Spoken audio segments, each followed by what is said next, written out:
Well, how are those running into each other? What did they say? Well, Some people are saying they did give him CPR. Some are saying they didn't. Brian said they did not perform CPR because they were focused on stopping the bleeding.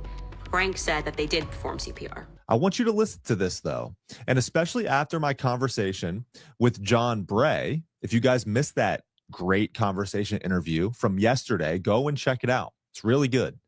But John Bray explained some things about Charlie's fatal chest wound that at least that he believes that is consistent with his theory and his argument of the exploding mic and what caused ultimately that fatal chest wound, which then produced that neck wound that we saw. But based on what Candace says here and with a lot of the pushback that she's getting, it certainly caused me to question certain things that we're hearing here. So first, let's check out this post here. This is the post here from Britta, No Soup for Knowles, who shared this post. She posted here, Candace and Shawn Ryan discuss seeming discrepancies in Brian Harpole and Frank Turek's stories, re CPR on Charlie Kirk. Shawn asks whether CPR would normally be performed in that scenario. Candace laughs awkwardly and says yes, but backtracks and admits she's not an expert. Anybody know? ? So I want to go ahead and listen to this fairly short clip here. And then I want to give you guys some commentary on it and bring some things to your attention here. Take a listen. Should just see, and he was at the hospital, and he tells conflicting stories and says that they did perform CPR. It's all just very strange. It just seems like something. Why are all of your stories running into each other? Well, how are those running into each other? What did they say? Well, some people are saying they did give him CPR. Some are saying they didn't. Brian said they did not perform CPR because they were focused on stopping the bleeding. Frank said that they did perform CPR. Brian said that Frank was just in the back seat praying. Frank said that he got involved, which is the reason why he had all the blood on him or whatever. Mm-hmm. So the discrepancy between the people that are in the car doesn't really make sense. I mean, I don't know. Do you give CPR to somebody that's been shot in the fucking neck? Well, if you don't keep someone's heart going, it doesn't matter, right? Like nothing else matters if your heart stops pumping. So yeah, you would give CPR, I would imagine. You keep CPR going at all times. I'm certainly not a medical professional, but I do know that like if your heart stops, you're dead. So you gotta keep the heart going. And them not having the ambulance on standby. I'm not standing up for him. I don't know if you would do CPR. What would be the point of, if your heart's not going, your heart's not going. And I'm not even saying, and by the way, I'm not even saying that what was right or what was wrong to do. You're saying the stories are inconsistent? I'm saying the stories are not consistent.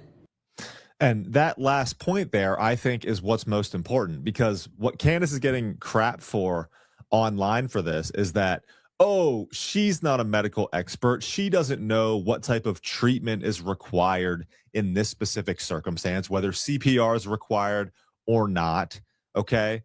So that's what she's getting crap for online. The thing is that she straight up admits that here in this clip. The purpose of this clip was to explain the discrepancies in the stories between Brian Harpole and Frank Turek. Frank Turek said CPR was being administered to Charlie. Brian Harpole says that it was not. There are conflicting, it seems, and I've been talking about this on X and trying to learn more about what specifically should have happened in the immediate aftermath.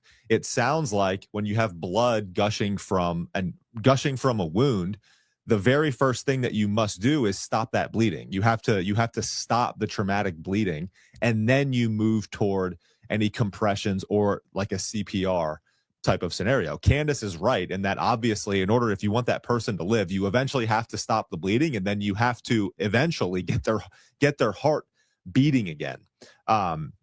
So what she's kind of just talking through and speculating there is like, but she admits, I don't know if CPR should have been administered or not.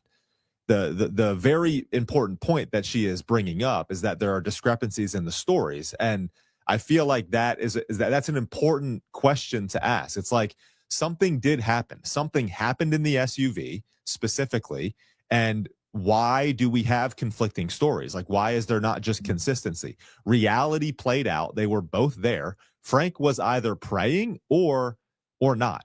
Brian Harpole was either packing the wound or he was administering CPR or not.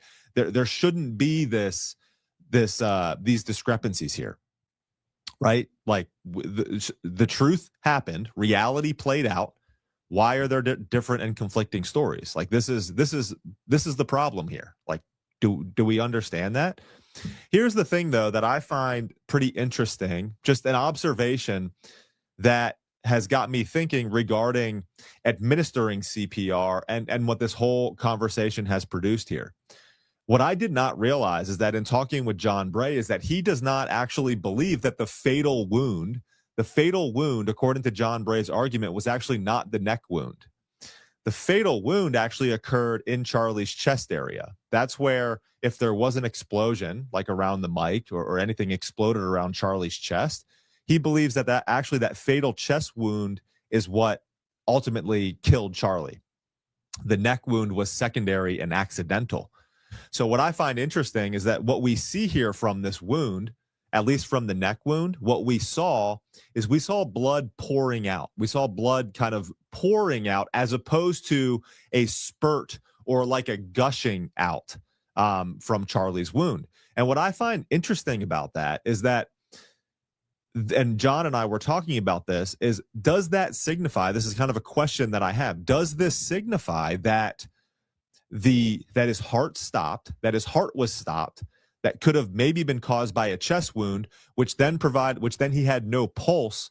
He had no pulse, which then is what caused that wound or that blood to not spurt, like pulse out, like squirt out, but just kind of pour out because there was no pulse and his heart had stopped.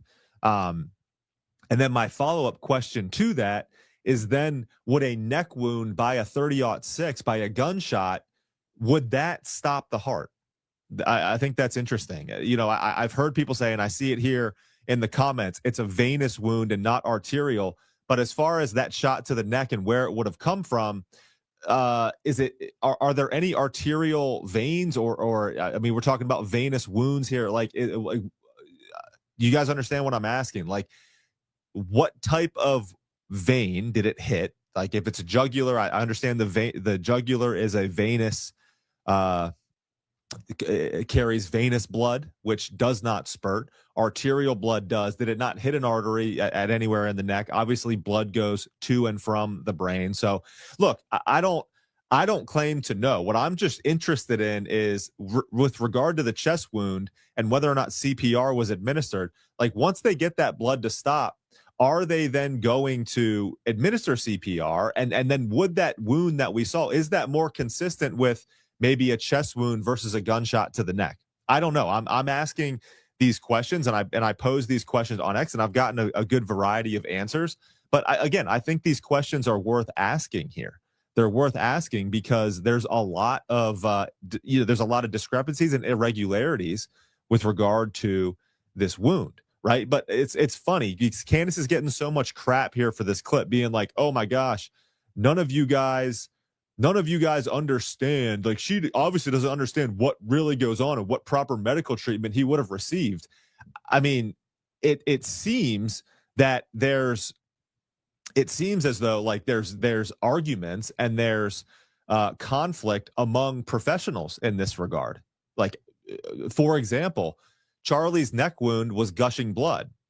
Once that blood was stopped, in fact, you're actually not supposed to, from what I understand, pack that wound or stuff that wound because you could prevent cutting off the airway and preventing Charlie from having been able to breathe. Brian Harpole was on the Shawn Ryan show talking about how he used like 26 or 36 feet of packing or gauze or whatever he used to pack that wound.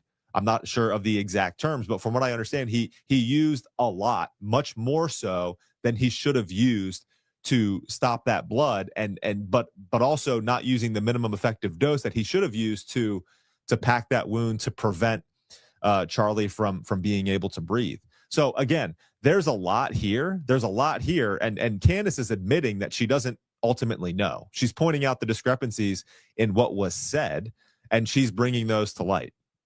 So I feel like a lot of the crap here that Candace is getting with regard to this CPR and this wound is, again, it's stupid and it's not fair, because literally what she's saying is like, look, we have two conflicting